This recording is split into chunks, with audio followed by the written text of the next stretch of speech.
агар инсон дорои тамоми неъматҳо бошаду саломатӣ надошта бошад, пас зиндагӣ ҳеҷ маъное надорад. инсон то он даме ки ба беморие гирифтор нашавад, қадри тандуруст буданро ҳам намедонад. баъзан бисёр нигаронкунанда аст ки дидаву дониста кор ва ё амалеро иҷро менамоем ки оқибаташ гирифтор шудан ба бемориҳост, аз ҷумла ба бемории фарбеҳӣ, беморие ки аввал эътибораш намедиҳем. боиси нигаронӣ аст ки қариб ҳама дидаву дониста худро ба бемории фарбеҳӣ гирифтор шудан тайёр менамоем.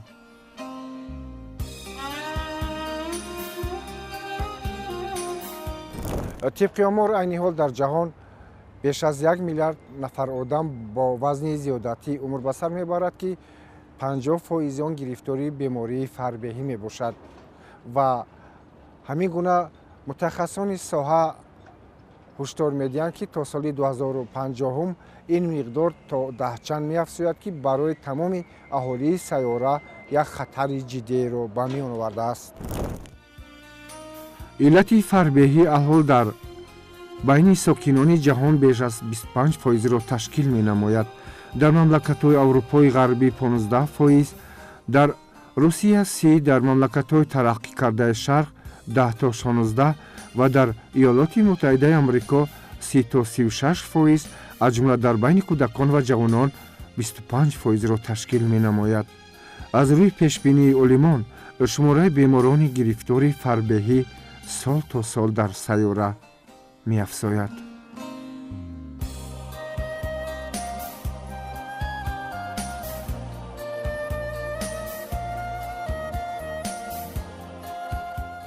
фарбеҳӣ ин вабои асри 21. бисёриҳо ҳам дар адабиётҳои ҷаҳонӣ ва ҳам дар адабиётҳои мо фарбеҳиро ҳамчун ҳолат шарҳ медиҳанд. лекин ба ибораи дигар гирем, агар ки мо розӣ шавем нисбати шабоҳат додан ҳамчун ҳолат, оқибати ҳолат оварда мерасонад ба бисёр бемориҳо. барои амин дар рӯи дунё ҳозир тамоми онҳое ки ба ино сару кор доранд ҳамчун вабои асри 21 ҳолати фарбеҳӣ шинохта мешавад ва ҳамаи чорабиниҳо андешида мешавад ба хотири пешгирӣ кардан ё ин ки раванди фарбеҳиро кам кардан, барои он ки шаҳрвандони мо ё ин ки дигар шаҳрвандон мубталои бисёр бемориҳо нашаванд. тибқи оморҳои мавҷуда бемории фарбеҳӣ дар миёни аҳолии мамлакати мо зиёда аз 11%-ро ташкил медиҳад. дар байни мактабачагон бошад мутаносибан ба 14% баробар буда, ин маризӣ нисбат ба занҳо миёни мардон 1% бештар аст. фарбеҳӣ ин яке аз бемориҳои аср ба ҳисоб меравад. бемориҳои аср тамоми ҷаҳонро фаро гирифтааст, аз он ҷумла тоҷикистони мора. гап дар бораи он меравад ки омилҳои асосии фарбеҳӣ, омили асосии фарбеҳӣ ин хӯрдани ғизои зиёд аст. хӯроки зиёд мо мехӯрем, ин як. дуюм, ҳамин хӯроки мехӯрдагии мо таркибаш нодуруст аст. гап дар бораи он меравад ки мо бояд донем ки ҳар як кас бояд донад ки чӣ мехӯрад, аз чӣ бояд ки парҳез кунад, чира бисёртар хӯрад. мисол барои шахсе ки ба кори ҷисмонӣ машғул аст, вай хӯрокҳои ширинӣ хӯрданаш лозим аст, барои он ки хӯрокҳои ширинӣ тез ҷабида мешаванд ва ё тез месӯзанд ва тез як энергия ба амал меояду ва ё кор мекунанд, кори ҷисмонӣ мекунанд. лекин шахсоне ки кори ҷисмонӣ намекунанд ва хӯрокҳои ширинӣ зиёд истеъмол мекунанд, ва хӯроки ширинӣ ҳамаш ба чарб табдил меёбад. агар як қисми хурдаш, агар як қисми камаш агар ба вай сӯзаду ба энергия табдил ёбад, яъне ба энергияи табдил ёбад, қисми зиёдаш ҳамчун як чарб ба чарб табдил меёбаду дар организми инсон ҷамъ мешавад ширинӣ. барои ҳамин мо бояд донем ки чӣ хӯрем ва чӣ нахӯрем. мисол аз ҳамон фаъолияти ҳар як шахс чӣ хӯрдан дар кор бояд мо донем. یا شخصانی که کاری فعال میکنن، من در نظر دارم کاری فیزیکی میکنن، اون شخصان باید که شیرینی خورن یک، دوم اون شخصان باید که چرب خورن دو، اون شخصان باید که سفیده خورن سه. یعنی خوراک آنها نسبت به خوراک آدمایی که کاری جسمانی نمیکنن نسبت خوراک آنها زیادتر باشد. بیماری فربهی خروج نمی کند سرایت نشود، ولی جسم کس را ناعیان در خود پیچانده می گیرد و بدن را اسیر خود می گرداند. در نتیجه به ده ها بیماری خطر افزا برای سلامتی کس گرفتار می شود. یکم خوراک، ترکیب خوراک که شیرینیش نهایت زیاد است، این خوراک البته این خوراک به فربهی آورده میرساند. بغیر از این خوراکی در ترکیبش چرب‌ها زیاد هستند، این خوراک هم به فربهی آورده میرساند. لیکن ما نمیدانیم که کدام خوراک خوریم که فربه نشویم و کدام خوراک خوریم که فربه شویم یا فربه نشویم. ما تا حال هم نمیدونیم. من میدونم البته به نان زندگی کرده نمی شود، به خمیری زندگی کرده نمی شود، لیکن من بسیار التماس میکردم که همین نان خمیری در خوراک شخصانی که با کار جسمانی مشغول نیستند باید که همین نان خوراک‌های خمیری کم کرده شود، کم باید استعمال کنند. شخصایی که بسیار استعمال میکنن نان خمیری رو البته به فربهی دچار میشوند. ولی بعضی ها جوان ها هم حتی میبینند نزد من که معلم چخل کنیم که استاد چخل کنیم که ما فربهی نشویم. برادری عزیز، شما جوان هستید، برای چی فربهی میشید؟ برای اون که نادرست خوراک غذا میخورید. غذای شما نادرست است. شما خمیری و شیرین بسیار استعمال میکنید. دوم پرابلم اساسی، عامل اساسی فربه شوی این حرکت است. شخصی که اگر حرکتش کم باشد نسبت به غذایی که استعمال کرد حرکتش کم باشد، اون شخص البته فربه می شود. من دیده استودم پیشوای معظم ملت پرزیدنت جمهوری تاجیکستان محترم امامعلی رحمان سالهای آخر مخصوص توجه زیاد نسبتی ورزش توجه زیاد وای کردن. من دیده است که سالهای آخر در تاجیکستان چندین ورزشگاه‌های نو پیدا شدن، در هر یک مکتب یک ورزشگاه پیدا شده است و جوانان را بسیار جلب کرده است به ورزش.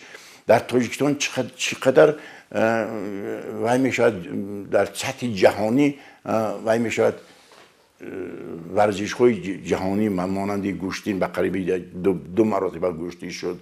من بغیر از گوشتین باز اسب دوانی شد، باز بغیر از اسب دوانی من باکس بچه‌های ما بسیار در باکس پیشرفت هستند. لیکن افسوس که کم، این هم کم است. بسیاری مردم ما از ورزش خودشون خفا میکشن، یعنی با ورزش سر کار ندارن.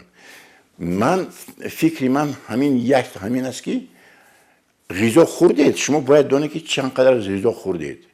با همون غذای خوردگیتون باید شما دانید که چقدر باید حرکت کنید. هر شخص باید هر روز زیاده از 8000 قدم ماندنش در کار، زیاده اگر جوان باشد 10-12 هزار قدم ماندنش در کار، برای آنکه همون غذایی که خورد همون غذا پوره وای شود، جبیده شود و اون غذا فایده رساند، یعنی وای غذا به چرب تبدیل نیابد. این دو. سوم، سالهای آخر درباره فربهی بسیار عالمان مشهور جهان کارهای بسیار کارهای عمیق کرده ایستادن. من در نظر دارم کارهایی که نسبتی پیداشوی تا نسبتی موشک‌های بدن، چی خیلی موشک‌های بدن خودشان را با تجدید میکنن. همین از 40 ساله بالا وقتی آدم 40 ساله می شود از 40 ساله بالا اگر آدم کم حرکت کند به جای موشک ها چرب حاصل می شود. یعنی همون حجره های بنیادی موشکی که باید موشک حاصل کنند آنها به حجره های بنیادی چربی تبدیل می یابند و به جای موشک چرب حاصل می شود.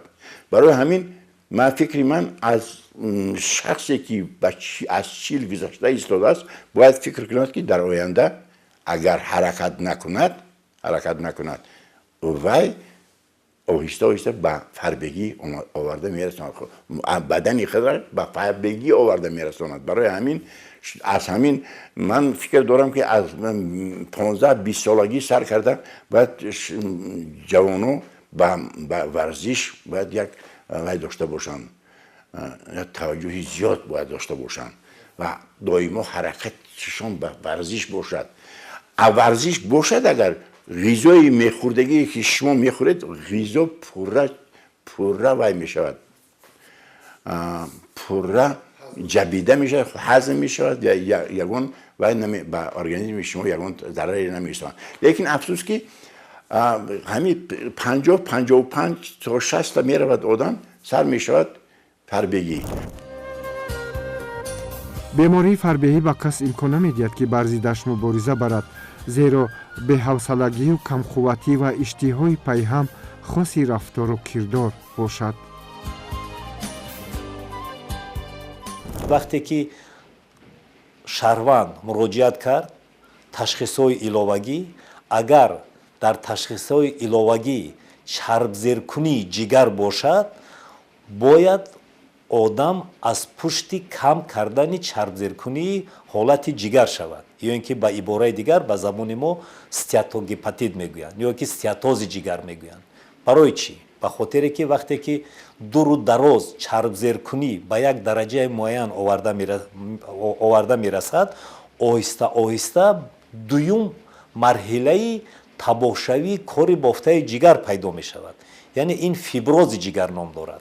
فیبروز جگر وقتی که در حجره های جگر پیدا شدن یک نمودی بافته نو که زیر میکند و آن خصوصیتی که جگر دارد و جگر رو همچون یک لابراتوری کلان میشناسند آورده به تباهشوی کار حجره های جگر میرساند.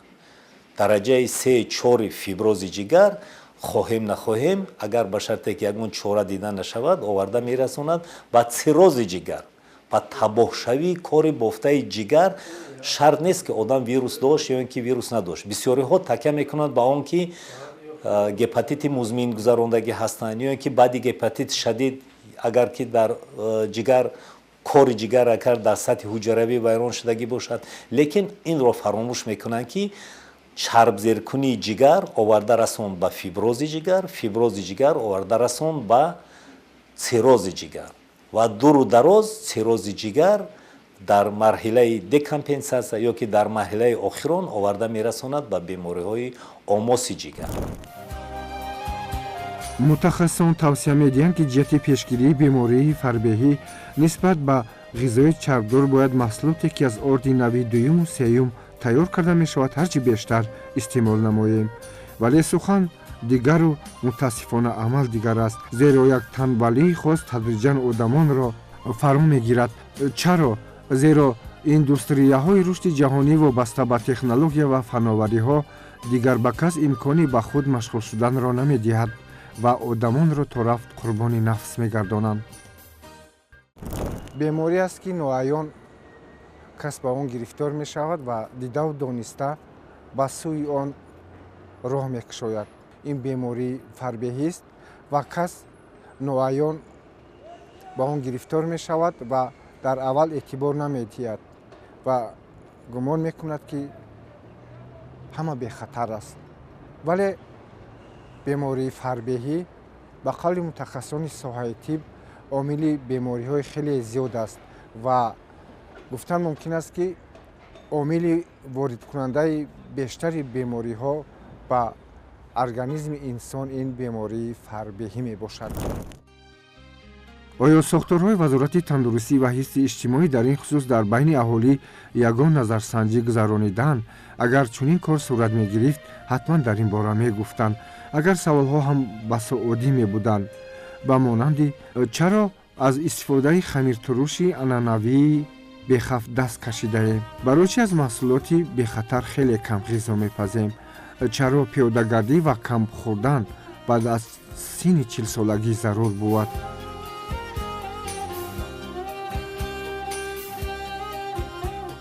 нишонаҳои аввалине ки дар беморон мушоҳида мешавад, худ бемор ҳис мекунад, ин зиёд шудани вазни бадан аст.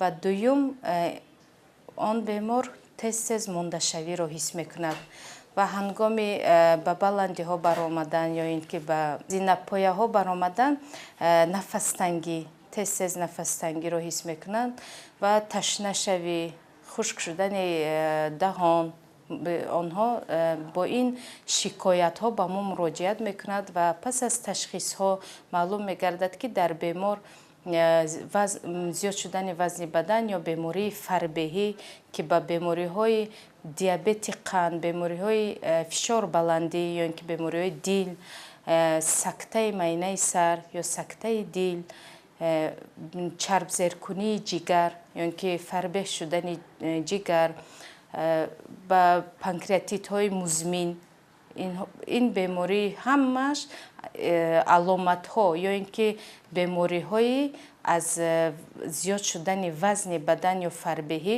оварда мерасонад ва оризаҳои зиёд ҳам низ дорад, яъне боз пайдо шудани санги талхадон дар талхадон, осиахандрози сутунмуҳра ва ба ғайр аз чарбзеркунии ҷигар ба сирози ҷигар ё ин ки саратони ҷигар низ оварда мерасонад.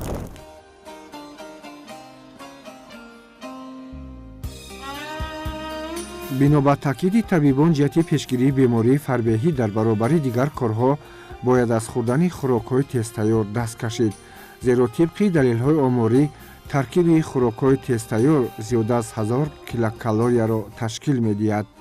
миқдори шабонарӯзии таъмини ғизо ба организми инсон бошад ҳамагӣ 1500 килокалория аст. бояд бештар таваҷҷӯҳ ба истеъмоли меваю сабзавот ва кабудиҳо карда шавад, чунки дар таркиби онҳо нахҳои ғизоӣ зиёд аст.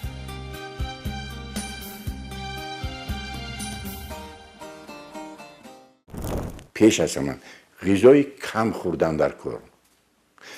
ҳамин одам ки вақте ки умраш рафта истода бошад, мисол аз 50-60 гузашт, бояд як кор кунад. якмаш ки ғизои кам хӯрад, ин як. дуюмаш ки донад ки чӣ хел ғизо мехӯрад, ин ду. сеюмаш ки ғизои камкалорияи сер сафеда бояд хӯрад. яъне ғизо камкалория бошад, не ки сафедааш зиёд бошад.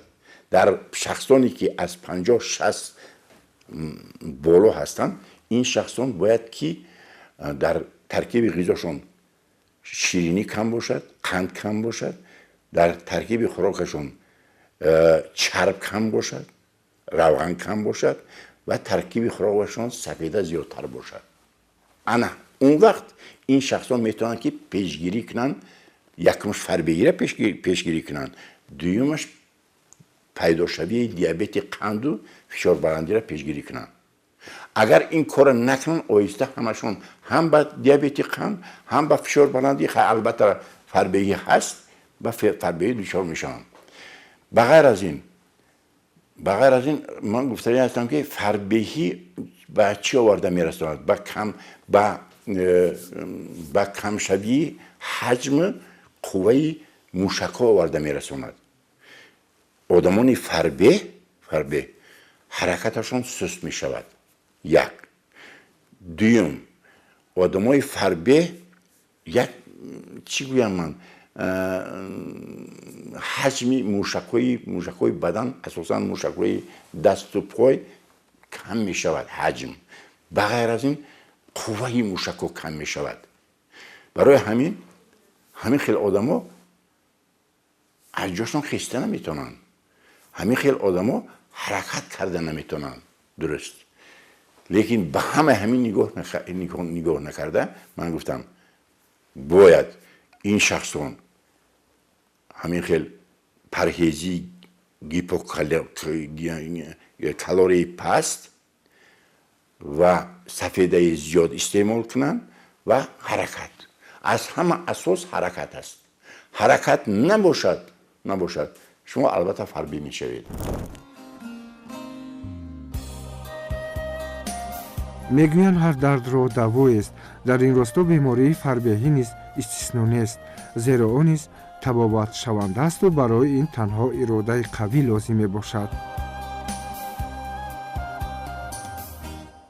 عموماً برای تنصیحت بودن، برای سالم زندگی کردن هر یک شخص باید طرز حیات سالم رو پیشبری کند. یعنی که در طرز حیات سالم هستند قدم‌های عادی ترینه که هر یک انسان همه روزه باید از این قدم‌های عادی استفاده برد. اگر که شخصانی که این قدم‌های عادی ترین رو در زندگی هر روزه خود استفاده میبرند، آنها البته که کم کسل میشوند و ایمنیته آنها مستحکم میشود.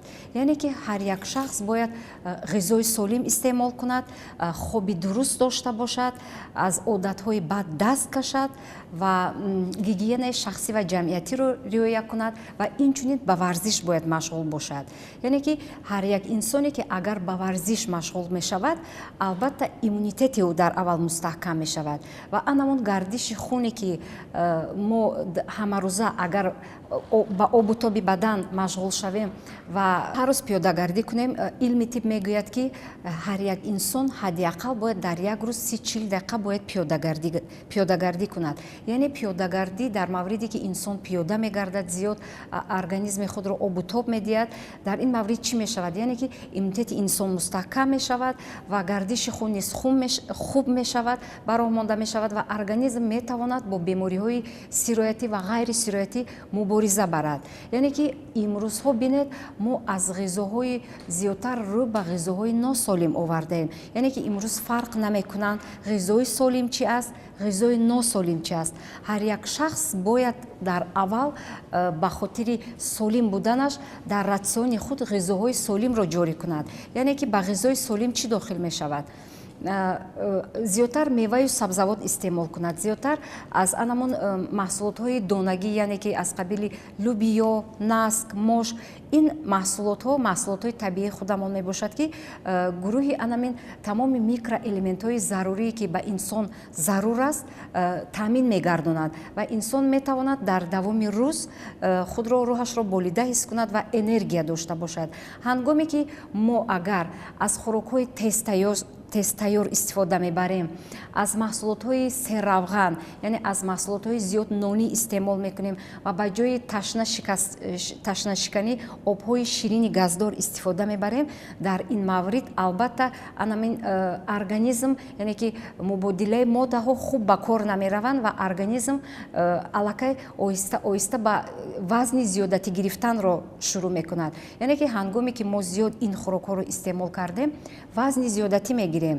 بعدا ما اگر باز هم اهمیت ندهیم، حرکت جسمانی کم داشته باشیم، این گونه خوراک ها رو زیاد خوریم، وزن ما زیاد شده به بیماری فربهی گرفتار میشویم.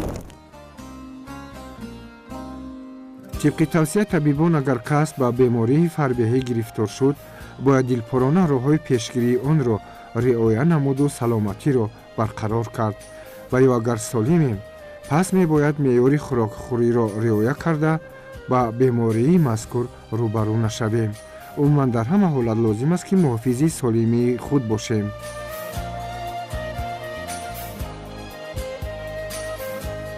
هنگامی که انسان با بیماری فربهی گرفتار شد، الکی در برابر این بیماری او را پیگیری میکنند بیماری های رگ های خونگرد، یعنی که بیماری های دل و رگ ها، این بیماری های اینفارکت یعنی اینسولت و البته بیماری دیابت قند.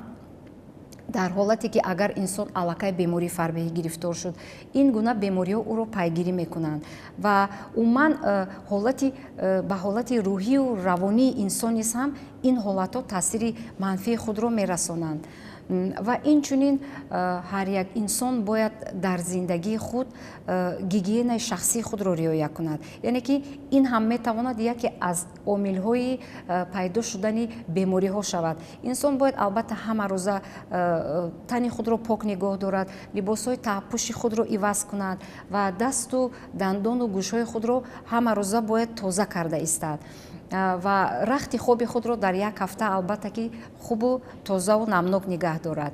ва инчунин одатҳои бад як қадами асосие ки инсон агар ба ин одатҳо равад, ӯ аллакай дар зиндагии худ солимии худро аз даст медиҳад. яъне имрӯз ҷавонон, на ин ки ҷавонон, умуман рӯ ба майнӯшӣ меоранд, рӯ ба сигоркашӣ меоранд, яъне ки аз сигорҳои имрӯз мод шудааст электронӣ истифода мебаранд, аз кальянҳо истифода мебаранд ва нӯшокиҳои энергетикӣ менӯшанд ва фикр мекунанд ки ин ба инсон ин гуна нӯшокиҳо зарар надорад. албатта вобаста ба кальян агар гӯем, имрӯз бисёр ба назар мерасад дар байни ҷавонон, гӯё ки ин як коктейли буғдор бошад. ин албатта нодуруст аст, комилан нодуруст аст.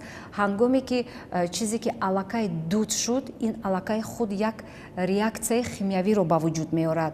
аллакай таъсири манфиашро дар организми инсон мерасонад. хо кальян бошад, хо сигаретҳои электронӣ бошад, хо сигаретҳои оддӣ ки ҳамарӯза мекашанд, ин аллакай дуд ки шуд, ин аллакай худаш як реаксияи химиявиро ба амал меорад ва албатта зарарашро ба инсон мерасонад.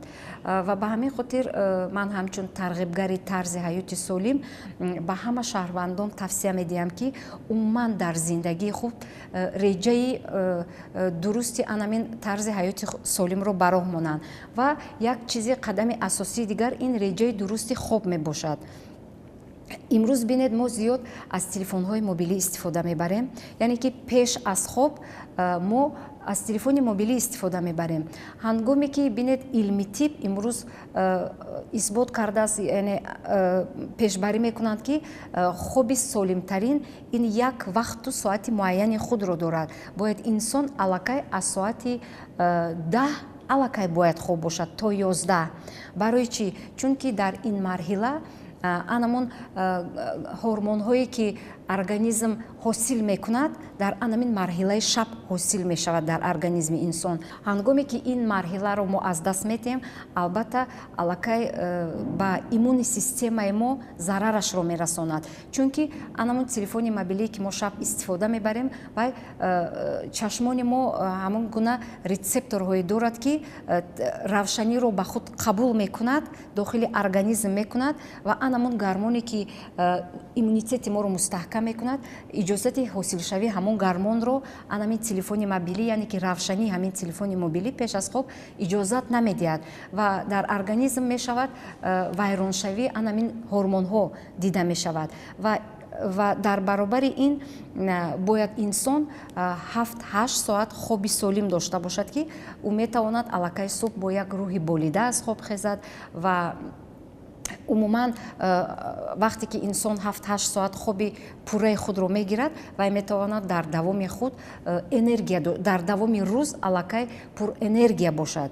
яъне ки дар баробаре ки мо ҳамаи ин қадамҳоро иҷро кардем, хоб низ ҳам роли муҳимтарини солим будани инсонро мебозад. ва имрӯз бинед дар бисёр оилаҳо дида мешавад ҷавонон соати 1-2 хоб мекунанд ва зиёдтар анамин телефонҳои мобилиро истифода мебаранд ки имрӯз зиёд ба назар мерасад дар вақти вохӯриҳои мо дар байни ҷавонон ки бисёр савол медиҳанд ки мо асабхаста шудаем. ва ман ҳамчун мутахассиси ҳамин соҳа фикр мекунам ки ба асабхастагӣ анамин зиёд беманфиат истифода бурдани телефонҳои мобилӣ мебошад. ва ба ҳамин хотир мо бояд ҳар як чизро аз рӯи меъёр истифода барем, ғизоро низ аз рӯи меъёр истеъмол кунем, яъне хобро низ аз рӯи меъёр истифода барем, яъне ҳамаи чиз дар зиндагии ҳаррӯза меъёри худро дорад ва фаромӯш бояд накард ки саломатии инсон танҳо аз худи инсон вобастагӣ дорад. ташкилоти умумиҷаҳонии тандурустӣ муайян кардааст ки 56% солимии инсон аз худи ӯ вобастагӣ дорад. танҳо 10% танҳо аз соҳаи кормандони тиб вобастагӣ дорад ва 20% дигараш аз экология ва 20% дигараш аз иқтисодиёт вобастагӣ дорад ва ба ҳамин хотир бинед 50-60% аз худи мо ки вобастагӣ дорад, мо бояд талош барои тансиҳат будани худ бояд ҳар як шахс худаш талош кунад. яъне ки духтур танҳо аломатҳоро табобат мекунад, лекин агар шахс дар зиндагии худ мақсад гузошт ки ман бояд солим бошам, тансиҳат зиндагӣ кунам ва ба анамин бемориҳо нарасам, ӯ метавонад анамин қадамҳои оддитаринро дар зиндагии худ истифода бараду ва ба анамин мушкилиҳо дучор нашавад. одатан одамон ба баъзе мушкилиҳо аз қабили фарбеҳӣ, камхунӣ, фишорбаландии сабук ки дар айни ҳол баъзи беморро чандон бад намекунад, диққати махсус намедиҳанд. то чанде пеш фарбеҳӣ мушкили саломатӣ ҳисоб ҳам намешуд ва ҳатто як мояи ифтихор ҳам ба ҳисоб мерафт. бале бибинед ки мо имрӯз агар ба принсипҳои тарзи ҳаёти солим назар кунем, ин принсипҳо ва роҳҳоеро нишон медиҳад ки мо ба солимгардонии худамон чикор кунем, мусоидат намоем. ин оддитарин қадамҳо аст. пиёда гаштан дар кор аст, варзиш кардан дар кор аст, хӯроки дуруст хӯрдан дар кор, дар вақташ реҷаро риоя кардан дар кор аст, реҷаи хобро риоя кардан дар кор аст. ин чизҳои оддӣ ҳастанд ки мо ҳамарӯза дар зиндагиамон истифода мебарем, аммо инҳоро бояд дуруст истифода бурд. дар мавриди ғизо хӯрдан мо бояд меъдаи худро ба се қисм ҳадди аққал ҷудо кунем. як қисматаш барои хӯрок, дуюм қисматаш барои об, сеюм қисматаш барои нафас кашидан. ҳастанд имрӯз нафароне ки то дараҷае истеъмол мекунанд ғизоро ки нафастангӣ дар онҳо дида мешавад. онҳо фикр мекунанд ки ғизои зиёд истеъмол кардан барои онҳо нерӯ медиҳад, онҳо хато мекунанд. яъне барои организм ғизо ва витаминҳои зарурӣ дар кор аст ки бардошт кунад, ҷабида гирад, то ин ки мушакҳо, системаҳои хунгард ва дигаре аз онҳо хуб фаъолият кунад. яъне агар мо имрӯз як нафарро аз саҳар то бегоҳ пайваста кор фармонем, монда мешавад, мондагӣ дар ӯ эҳсос мешавад, корро идома додан наметавонад. ва ҳамин гуна агар мо меъдаи худро бо ғизоҳои гуногун аз ҷумла ғизоҳои тезтайёр, ғизоҳои носолим пур кардан гирем, онҳо ба мо нерӯ намедиҳанд ва организм хеле зуд монда мешавад. дар вақти организм монда мешавад, иммунитет паст мешавад ва мо зуд ба бемориҳо гирифтор шуданро оғоз мекунем. барои ҳамин мо бояд дуруст фикр кунем ки ғизохӯримон бояд дуруст бошад. мо бояд имрӯз дуруст фикр кунем ки ба варзиш машғул шуда тавонем. имрӯз аз ҷиҳати рӯҳии равонӣ баъзе одамҳо намедонам бениҳоят монданд. вақте ки мо дар чорабиниҳо аз онҳо мепурсем ки ба ин ҳолатҳо барои чӣ гирифторед? зиндагӣ баъзе мушкилиҳо дорад, фарзанд, хештабор, рафиқон, зиндагии ҳаррӯза, инҳоро мисол меоранд. инҳо ба системаи асаби мо ягон алоқаманд нестанд. вақте ки мо дар чунин душвориҳо меафтем, набояд асаби худро дубора ба вазбинӣ, ба душворфикркунӣ оварда расонем. хеле зуд асабӣ мешаванд. оддитарин чизҳое ҳастанд ки кӯдакон, бисёр модарон сабаб меоранд. кӯдакои мо гӯш намекунанд, ба дигар корҳо машғул ҳастанд. ҳоло он ки мо агар онҳоро дар равиши худамон, он чизе ки худамон тарбия медиҳем, дар он равишҳо дохил кунем, барои як нақшаи муайян дошта бошем, фикр мекунам ки раванди зиндагӣ дар доираи оила хуб ба роҳ меравад. яъне фарзанд ба гӯш кардани падару модар чикор мекунад? таваҷҷӯҳ мекунад. чунки аз рӯи характер гӯем, характери кӯдак мо амал мекунем ва характерҳоро меёбем ва қисматҳои асосии идораро меёбем ва медонем ки ӯ чӣ мехоҳад ва мо бо кадом талабото онро қонеъ кунем ки онҳо моро гӯш кунанд. ва яке аз ин метавонад ки омилҳои беруна ам бошад. вақте кӯдак дар муҳити беруна тарбия меёбад, муҳити берунаро ба даруни оила мекашад, яъне меорад. ҳарчанд ки шумо мегӯед, аммо таъсири муҳити беруна ки ҳаст, он маълумотнокие ки шумо дар оила онҳоро таъмин кунед заиф аст, чикор мекунад? муҳити беруна ғалаба мекунад. ва ба ин чиз мо чикор мекунем? бештар асабӣ мешавем. асабӣ шудан фикр мекунам ин ягона роҳи ҳалаш, асабӣ шудан ягона роҳи ҳалаш ин худи мо ҳастем.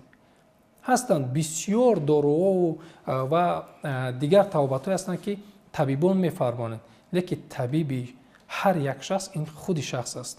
асабро бояд худи шахс идора кунад, рафторро бояд худи шахс иваз кунад нисбат ба саломатияш.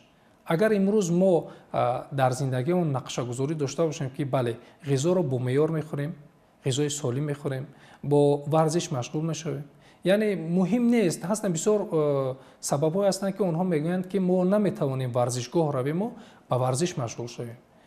дар муҳити хона ҳадди аққал мо метавонем субҳгоҳ 2-3 ва зиёда аз ин вобаста ба вазни саломатимон 15-20 дақиқа ба варзиши машқи бадан машғул шавем, то ин ки амн мушакҳое ки хобида буданд бедор шаванд, ба фаъолият шурӯъ кунанд.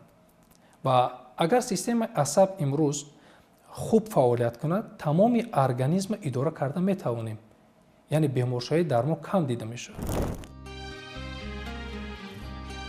ҳарчанд таъсири манфии фарбеҳиро ба саломатӣ аз давраҳои қадим медонистанд, вале ҷиҳати серҳаракат будани аҳолӣ он қадар масъалаи муҳими тандурустӣ ҳам набуд ва тадриҷан бо беҳтар шудани сатҳи зиндагии мардуми сайёра ин беморӣ то рафт фарогир мешавад.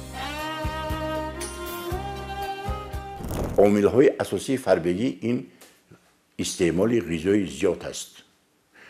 دوم در غذا نهایت استعمال زیادی قند است. من در نظر دارم خمیری و نان خمیری. حالا بسیار خوب شد که در تاجیکستان ما در تمام مغازه‌های غذا تاجیکستان نان‌های بسیار خوب پیدا شده است. یعنی در ترکیب نان‌ها هم بعض زیاد است.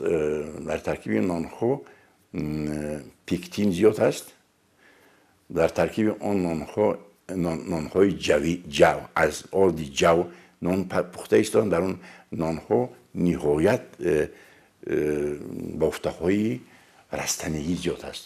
بافته‌های رستنگی زیاد باشد اگر هضم خوراک نقض می شود، فلور روده ها برقرار می شود، بعد حالت شخص خوبتر می شود، بعد فربهی را پیشگیری می کنند. آدم های فربه همون فلور روده ها ویران می شود در آدم های فربه.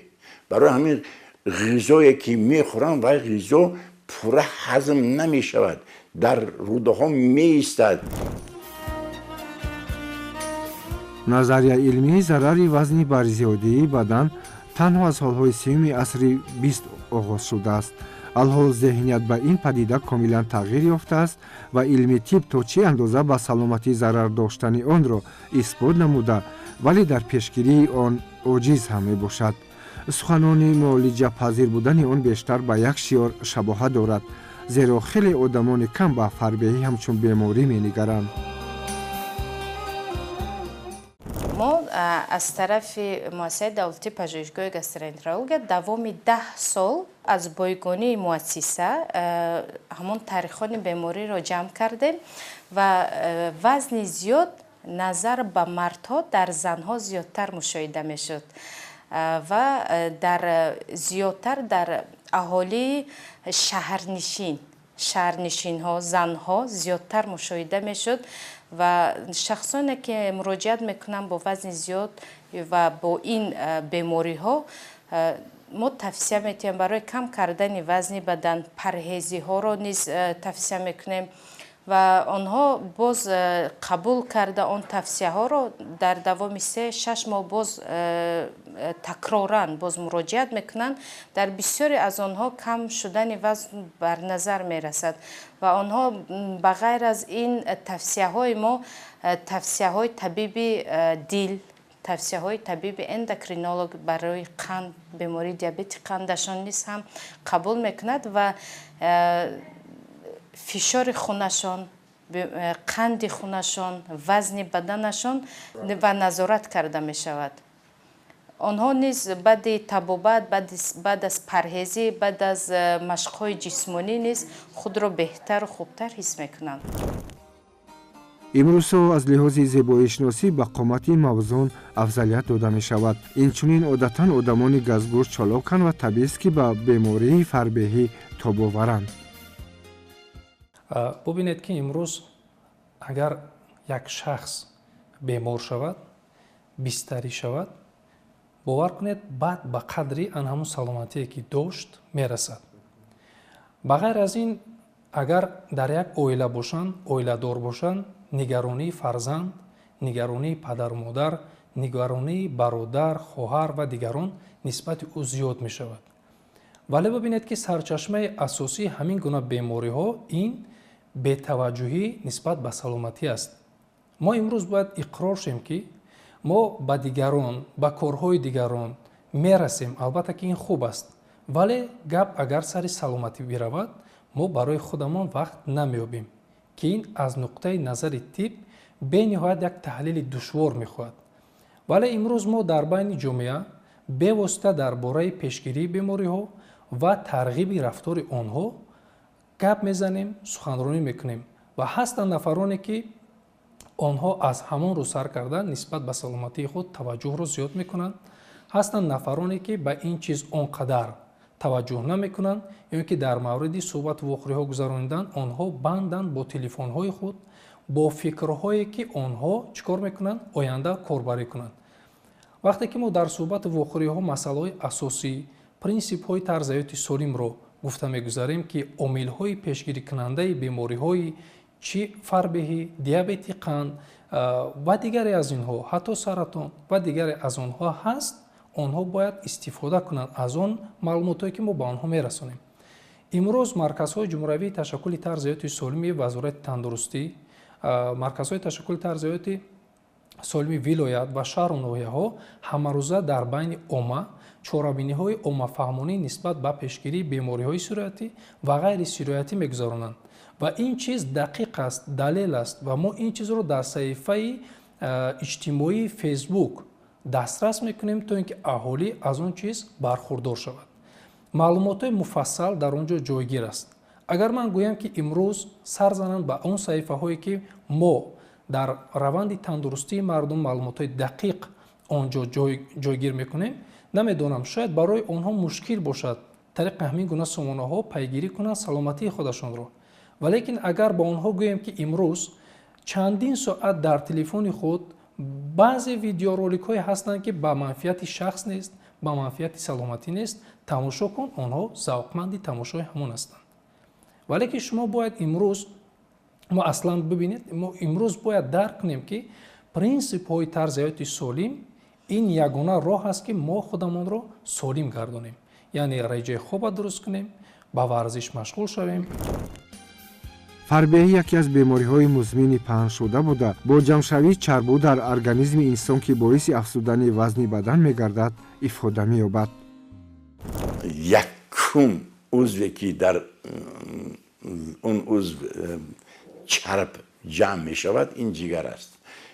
пеш аз он ман дар бораи қанд гуфтам. қанд агар ки як қисми қанд агар ворид шавад ба узвҳо, дар узвҳо сӯзаду унҷа энергия ҳосил шавад, қисми дигараш ҳамчун як захира дар ҷигар ҳамчун гликоген мемонад.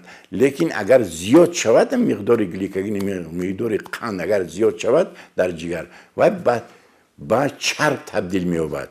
баъд зиёд асосан одамои фарбеба қариб 90% одамои фарбеба дар ҷигарашон бемории чарбзерикунии ҷигар ба амал меояд. ҳатто ин як бемории бисёр вазнин аст. ин беморӣ оварда мерасонад ба цирози ҷигар оварда мерасонад, ба бемории саратони ҷигар оварда мерасонад. фарбеҳии ҷигар ба ҳамин бемориҳо оварда мерасонад. ин як проблемаи бисёр махсус аст. ман ҳатто дар бораи инам як китоб навиштам дар бораи чарбзерикунии ҷигар, ҳам ғайри алкоголи чарбзерикунии ғайри алкоголи ҷигар махсус ман як китоб навиштам дар ин бора барои табибо албатта. ва ин агар чарбзер кунад ҷигара чарбзер кунад, ин як ба гепатит оварда мерасонад. баъди гепатит ба цирози ҷигар оварда мерасонад. ин ба як проблемаи бисёр махсус аст. барои ман фикр дорам ки агар мо пешгирӣ накунем, фарбеҳии оризаҳои бисёр зиёд дорад. алҳол дар дунё ҳар шахси чорум вазни барзиёди бадан дорад ё гирифтори фарбеҳӣ мебошад. сол зиёд шудани миқдори чунин беморон мутахассисони соҳаи тибро нигарон кардааст. сарчашмаи ин бемориҳо аз чӣ вобастагӣ дорад? Аз ҳамон вобастагӣ дорад, ки моҳо ҳамин намуди ҳолатро, ҳамин намуди бемориро ҳамчун ҳолат ба худ қабул кардем ва яке аз инҳо ин фарбеҳӣ ҳаст, ё ин ки дар моҳо синдроми метаболӣ мегӯянд, ки тамоми рӯи дунё кӯшиш мекунанд ба хотири паст кардани индекси вазни бадан ва пешгирӣ намудани бисёр намуди беморӣ. Агар ки ҳозир мо фақат дар бораи ҷигар сухан кардагӣ бошем, дар мадди назар тамоми мавзеи аз баромадгоҳи меъда саршуда, рӯдаи 12 ангушта, ғадуди зери меъда, ҷигар ва он узвҳое ки дар ҳамсоягӣ дар як мавзеъ қарор доранд, метавонад ба табошавӣ оварда расонад. Ва бинед ки чӣ қадар дар ҷумҳурии тоҷикистони мо ташвишор аст нисбати баланд рафтани омории бемории қанд. Агар ки бемории қандро ҳам агар ки яке аз сарчашмаҳошон агар ки баҳотем, ин чи аст? Ин бемории фарбеҳие ки оҳиста оҳиста оварда ба табоҳшавӣ дар сатҳи ҳуҷайравии ғадуди зери меъда мебошад. фарбеҳӣ чист? Дар зери пӯст ва дигар узвҳои организм аз ҳад зиёд шудани захирашавии равғанро бемории фарбеҳӣ мегӯянд. фарбеҳӣ як мушкили ирсӣ генетикӣ ҳам буда метавонад, вале бештар ба қиёфа ва шаклгирии бадан мансуб аст, ки омили фарбеҳӣ боз дигаранд. пешгирӣ кардан аз бемории фарбеҳшавӣ албатта баъд аз синни 40 хеле зарур аст, вале дар ҳамин синну сол албатта вақте ки одам бояд пешгирӣ аз бемории фарбеҳиро оғоз кунад ё дар ҷараёни ин кор бошад, албатта аз нуқтаи назари равоншиносӣ ҳам ба таъсироти дигар ҳам дучор мешавад, зеро ки касе ки кам хӯрд ва аз нақлиёт кам истифода бурд, ё касест ки барои худ зиндагии шоистаро муҳайё накардааст. Албатта ин як муносибати зоҳирӣ ба масъалаҳои иҷтимоӣ ва солимии инсон аст ва дар ҳама ҳолат бо дарки маърифати тиббӣ бояд худи одам донад, ки чӣ кор карданаш дар кор аст.